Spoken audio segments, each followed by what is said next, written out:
Terungkap alasan Rasman Arif Nasution dipecat tidak hormat, permintaan 34 DPD seluruh Indonesia. Pengacara Rasman Arif Nasution tengah santer jadi perbincangan publik. Hal tersebut lantaran Organisasi Advokat Indonesia memecat pengacara Rasman Arif Nasution secara tidak hormat. Keputusan tersebut resmi ditetapkan mulai hari Jumat 15 Juli 2022. Keputusan untuk memecat Rasman Arif Nasution dari anggota KAI diambil melalui rapat internal dari Badan Kehormatan KAI yang dihadiri pengurus pusat hingga pengurus daerah seluruh Indonesia. Menanggapi hal tersebut, akhirnya Presiden Kongres Advokat Indonesia, Siti Djamaliah Lubis membeberkan alasan pemecatan terhadap Rasman Nasution. Siti Djamaliah mengatakan bahwa hal tersebut tidak lepas dari Rasman sebagai pengacara yang tengah heboh belakangan ini. Dengan adanya laporan terhadap Rasman tersebut, membuat advokat Indonesia sangat diresahkan. Tak hanya itu, Presiden Kongres Advokat Indonesia mengatakan bahwa sebelumnya Dewan Penasehat sudah pernah memanggil Rasman agar bisa memperbaiki kesalahannya. Namun, menurutnya Rasman tak berubah, sehingga mengambil keputusan dipecat secara tidak hormat. Sementara, ia juga menegaskan bahwa pemecatan Rasman ini semua permintaan dari 34 Dewan Perwakilan Daerah dan seluruh Indonesia.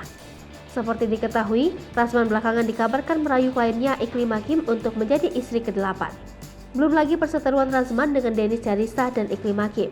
Tak hanya itu, terbaru soal pengakuan Dr. Richard Lee yang mengaku kerap dimintai uang oleh Rasman hingga miliaran.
Hai pemirsa Sri Popo TV, jangan lupa komen, like, dan subscribe, serta tonton terus berita-berita terupdate lainnya ya.